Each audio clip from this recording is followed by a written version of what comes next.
What up, world? Established Rich coming right back at you. And I need to say this right off the start. What we're witnessing right now from BET is embarrassing. It's not just a business decision. It's not just a media shift. It's a complete failure to protect, honor, and respect our own culture. I'm talking about the suspension, not restructuring, but the suspension of the Soul Train Awards and BET Hip Hop Awards. And to be clear, this is not a small loss. This ain't just about ratings. This is about recognition, legacy, preservation, and most importantly, this is about value. Value of black artists, value of black innovation, and the value of black excellence. Tonight, some big changes are coming to two of music's biggest celebrations. BET says the Soul Train Awards and the BET Hip Hop Awards are being suspended indefinitely. In a new interview with Billboard, CEO Scott Mills said the network is rethinking how it celebrates black culture and music, looking for new ways to connect with fans. The Soul Train Awards have honored R&B and soul legends since the 80s. The Hip Hop Awards have largely been held right here in Atlanta, starting back in 2006 at the Fox Theater.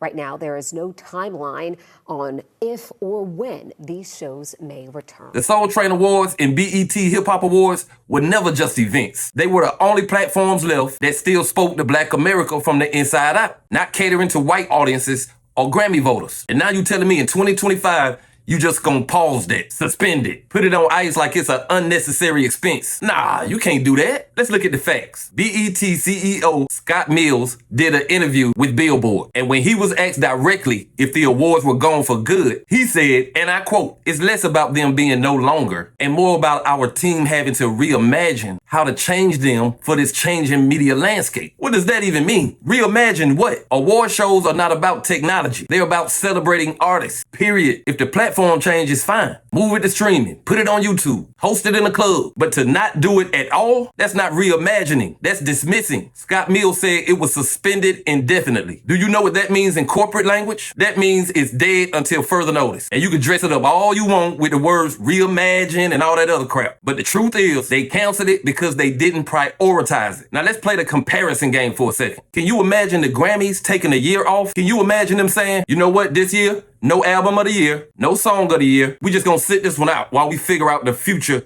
of music media. That would never happen. Never. The Oscars? Could you imagine the Oscars saying, sorry, no best actor this year, no best supporting actress either? We're reimagining Hollywood. The whole industry will flip upside down. But when BET does it, the hip hop and soul, we're expected to just shrug and understand. We're expected to accept that somehow this is okay. Nah, it's not okay. Because you know what that does? That creates a hole, a historical gap, a year where nobody got recognized. No awards, no stage, no moment. And then you're gonna look back in 10 years and see a big ass asterisk next to 2025. A footnote, a gap in the record books. And that asterisk is gonna say everything. It's gonna say everything about how little we value our own, because that's what it's all about. Value, not ratings, not views, value. Do we value our artists enough to consistently celebrate them? Do we value our legends enough to put them on that stage year after year? Do we value young artists pushing the culture forward without any mainstream help? Or do we only care what is trending? See, the Soul Train Awards were important for a reason, because mainstream media does not recognize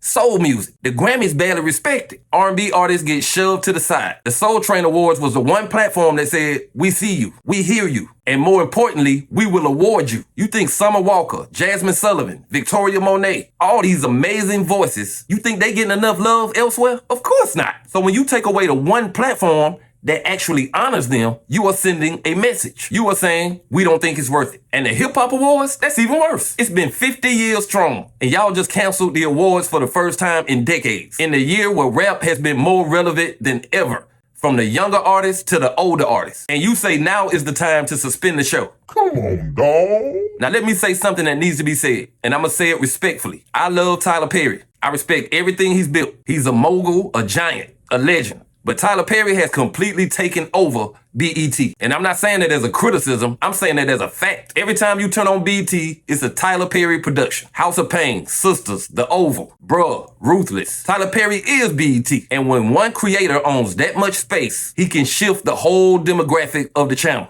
The whole vibe of the network changes. So tell me this, why would the Hip Hop Awards even fit on that platform anymore? Why would the Soul Train Awards feel at home there? They don't. And that ain't Tyler Perry's fault. That's a leadership issue. That's a strategy issue. That's what happens when you put all your eggs in one creative basket. The rest of the culture gets pushed out. I'm telling you right now, this ain't just about shows getting canceled. This is a cultural restructuring. And if we don't call it out now, what's next? No BET Awards at all? No tributes for Black excellence? No stages for our legends to be celebrated while they're still alive? We gotta stop accepting mediocrity when it comes to our own. If the Oscars can show up every year like clockwork, so can we. If the Grammys can make sure their artists get a big spotlight every year, why can't we? And if BET don't want to do it, then some of you other entertainers need to step up. Somebody with respect for the culture. Somebody who understands that giving a award is not just symbolic, it's historical. And when you miss a year, that ain't just a gap. That's a failure. I'm tired of the excuses. I'm tired of the corporate word salad. Tired of us not showing up for us. If we don't honor our own,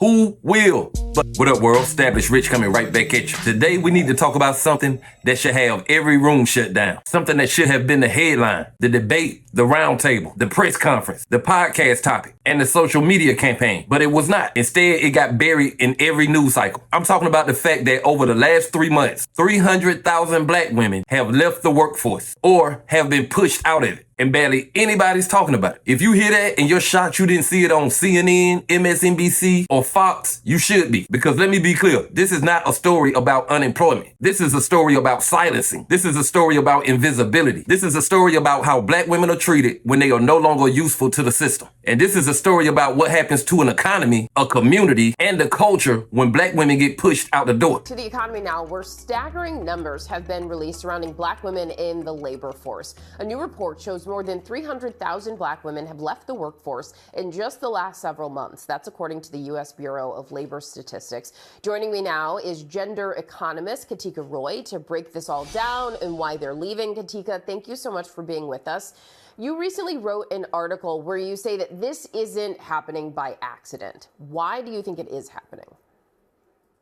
This is happening because of cuts to public sector positions. So if you look at the federal labor force, Black women make up just over 12% of the federal labor force. It's about double their representation in the labor force overall. And when you have targeted cuts up to 50% in organizations such as the Department of Education and HHS, you're not just trimming the fat, you're actually cutting the economic backbone for Black women. Wow. And so what are some of the spillover effects from all of this? Well, one of the things that we know is that there is a connection between women's labor force participation and GDP. So just Black women's labor force participation has dropped by just over 2% in the last 3 months. And that has sucked over $37 billion out of US GDP.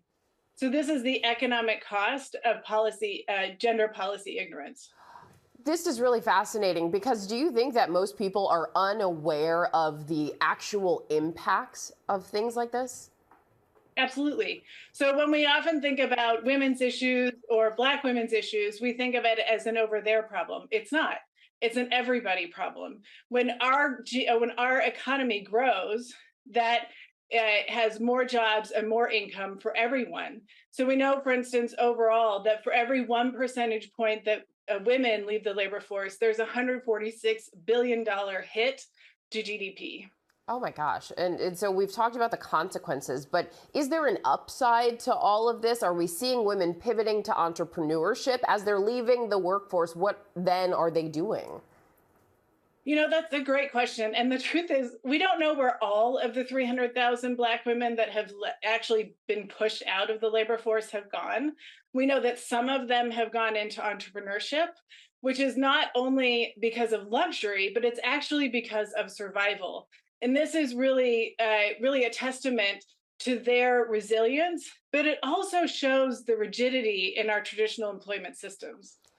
Are there any other groups that we are seeing largely impacted in this way in the labor workforce? Not to this extent. So I track all of the data, as you can imagine, month over month by gender and race and ethnicity. And I started to see this trend about 3 months ago with this really precipitous drop in Black women out of the labor force. And this is a huge hit. And historically, just to give you a sense of the historical context, This is the first time in years that Black women's labor force participation has fallen below Latinas' labor force participation. Wow. It's really fascinating to see these numbers, to hear you explain all of it and break down the real world impacts on our GDP and the economy at large. Katika Roy, thank you for what you do, and thanks for being with us. Thanks for having me.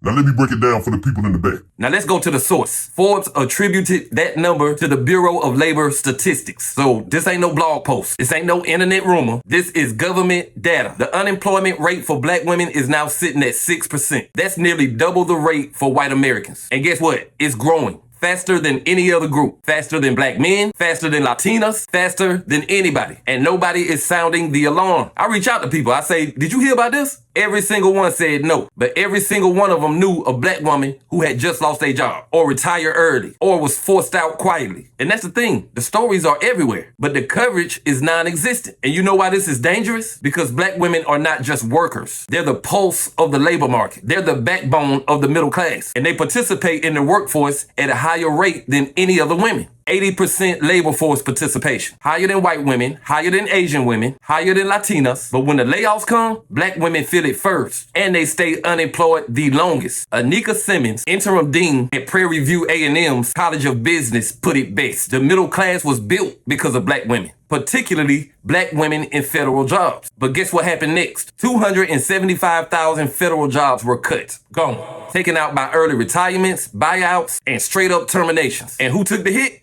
Black women. Why? Because Black women make up 12% of the federal workforce, but only 7% of the private sector. And let's be honest, the private sector ain't never been fair to Black women. Those federal jobs, they were stability. They were pay equity. They were retirement plans. They were legacy builders. And without them, the options left are discrimination, stagnation, and temporary contract work that never leads to growth. And now you got 300,000 Black women sitting at home asking themselves, what now? And worse, you got a nation that's not even asking the questions for them. This ain't just a job loss story. This is a Black family story. This is a Black business story, because we know who's leading the households. 4.15 million single mother households led by Black women. So if you take that job away from her, what happens to that child? Who pays for daycare? Who covers healthcare? Who buys school supplies? Who keeps the lights on? See, this is where you can see how a job loss can turn into a cultural collapse. And it ain't just about Black women either. It's about the entire community. When Black women lose work, Black businesses suffer. Because Black women are not just employees. They are also entrepreneurs. They're investors. They're community organizers. They're backbones. And if they're being forced out quietly while mainstream media turns its back, we have to ask why. Why is this not on the front page? Why didn't this trend for a week straight? I'm gonna tell you why. Because Black women's value to this country is seen as expendable. As long as you smiling, as long as you strong, as long as you getting it done, you get used up. And when the layoffs come, the room gets quiet. Black women have been the face of DEI for years. But ironically, white women have been the biggest beneficiaries. And now that DEI is under attack, guess who they coming for first? Black women. Like they're the ones benefiting from it. The government is defunding diversity. Private companies are abandoning equity. And Black women are paying for it with their livelihoods. And yet, the good news is still there. Black women are still out here getting degrees, starting businesses, taking charge of their own destiny because they always have. And they always will. But just because they're strong don't mean we let them suffer in silence. Just because they survive don't mean we allow them to struggle alone. We owe Black women more than that. And if you're watching this thinking, well, what can I do? Start by raising awareness. Start by talking about it. And start by demanding media accountability. This is not just a warning sign.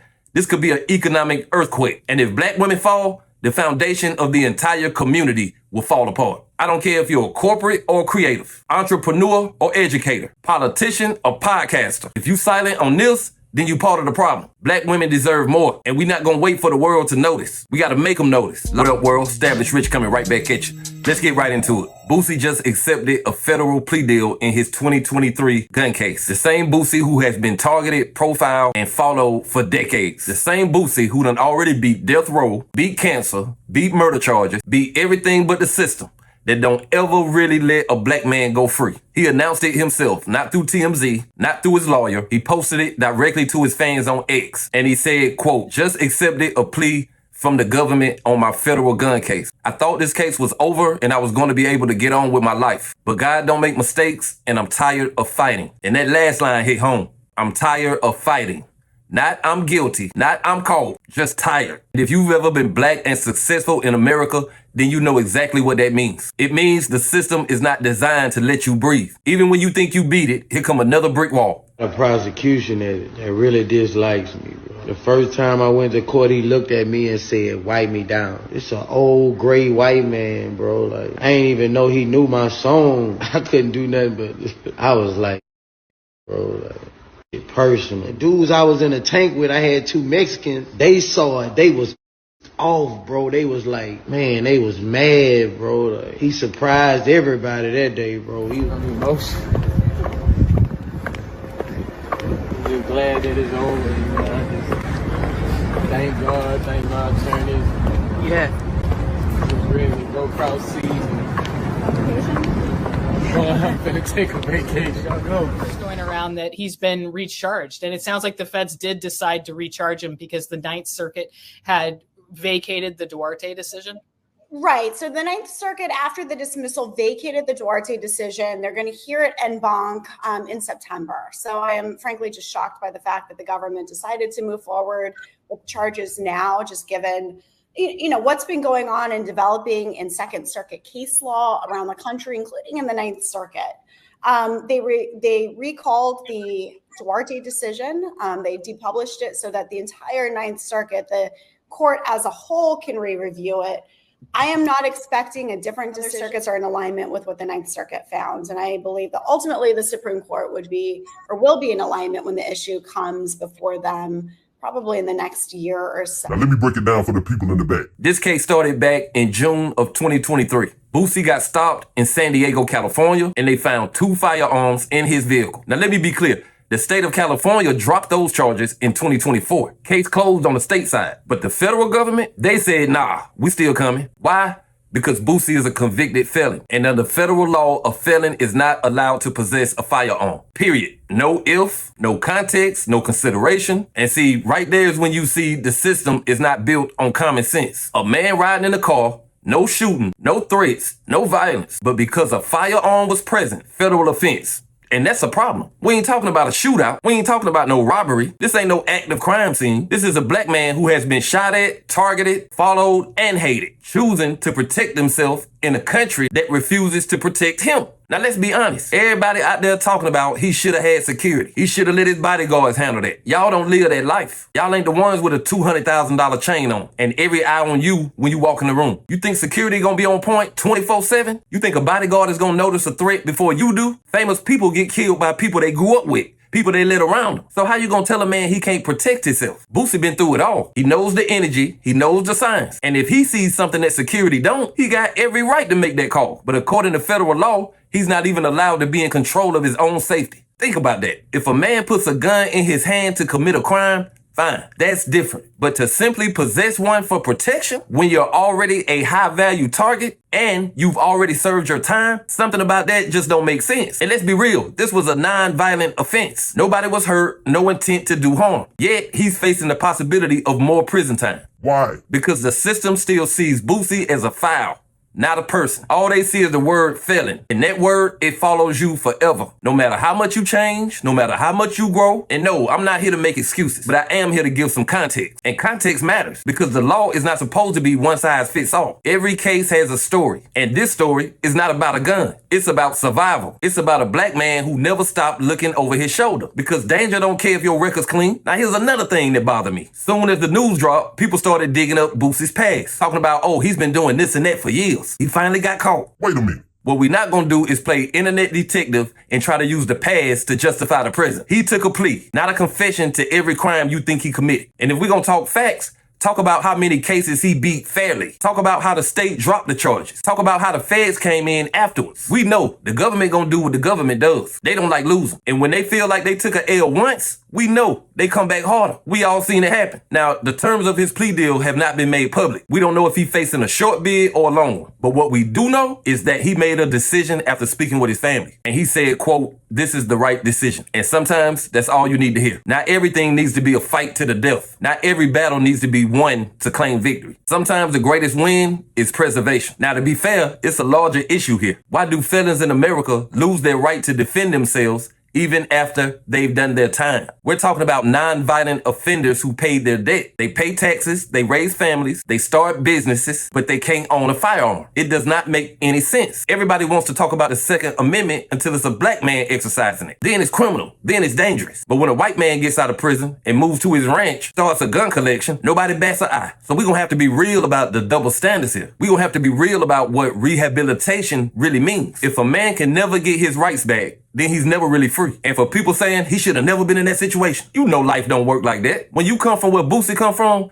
trouble find you even when you hiding from it. Sometimes just walking in the corner store can go left. Sometimes it's your own people who put you in a bad situation. So miss me with that he should have done this or should have done that mentality. Because half the people judging him couldn't last a minute in his shoes. Now, I'm not saying he's above the law. What I'm saying is the law needs to evolve. It needs to look at circumstances. It needs to understand context. It needs to stop assuming that a man who made mistakes can never change. Boosie ain't no threat to society. He's a reflection of it. He's what happens when you survive the worst, but still gotta protect yourself to stay alive. He's what happens when you do everything right and still get knocked for the one thing you did wrong. And I'm gonna keep it real with y'all. I respect his decision because sometimes putting your family first means sitting down instead of swinging back. Sometimes a fight is not worth your peace. And if Boosie said he's tired, I believe him because this system will wear you out. So while the world points fingers, I'm gonna have Boosie back. Not because he's perfect, but because he's honest. And in a world full of fakes, that still means something to me. Go get Boosie's new album,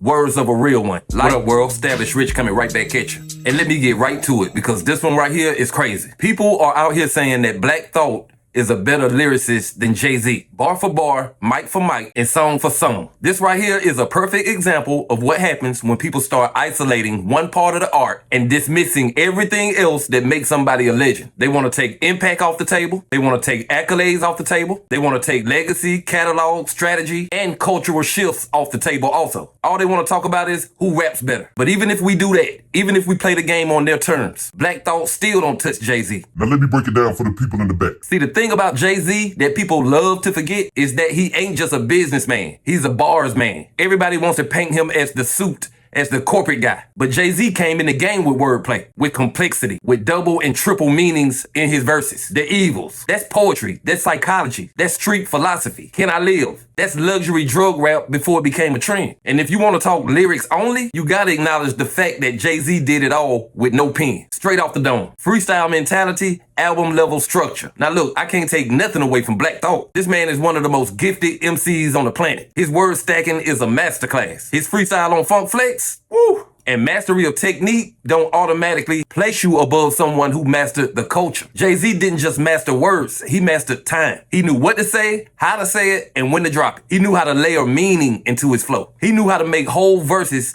feel like a conversation and a lesson at the same time. And let's not forget, Jay-Z has done everything Black Thought has done, plus 10 times more. And here's the thing, people never want to talk about variety. Black Thought got a sound, a style, a lane, and he sticks to it. He's great at it. But Jay done rapped in every pocket the game has created. He rapped with Biggie, he rapped with UGK, he rapped with DMX, he rapped with Kanye, he rapped with Eminem, he rapped with Pharrell, he raps with Beyonce. Every style, every era, every region. And he never looked out of place, not once. Now here's where the revisionists really started to get out of line. They want to say, yeah, but we're not talking about impact. We're not talking about sales, just lyrics. As if lyricism exists in a bubble. As if the way a person's lyrics affected the world shouldn't be included in the conversation. That's like saying Jordan's rings don't count in the GOAT conversation. Or that Ali's cultural impact has to be left out when we're talking about the greatest boxers. Nah, you don't get to pick and choose. If we're gonna talk lyricism, let's talk it. Let's talk structure, meaning, flow, delivery, context, breath control, replay value. Let's talk about the lines that became life lessons. I'm not a businessman, I'm a businessman. That's a bar, a brand, and a mission statement in 8 words. Find me another rapper who can do that consistently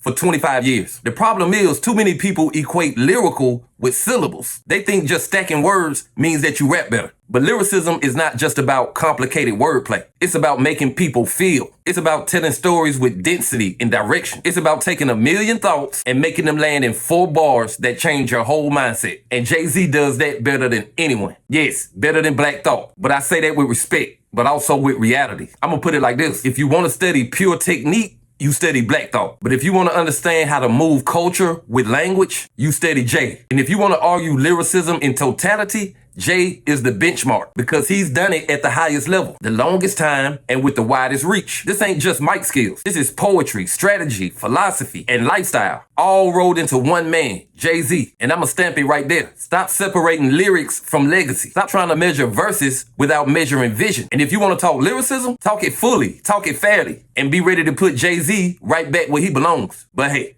that's just my opinion. What's yours? Like, comment, subscribe, establish rich. I'll be back with another one. Peace.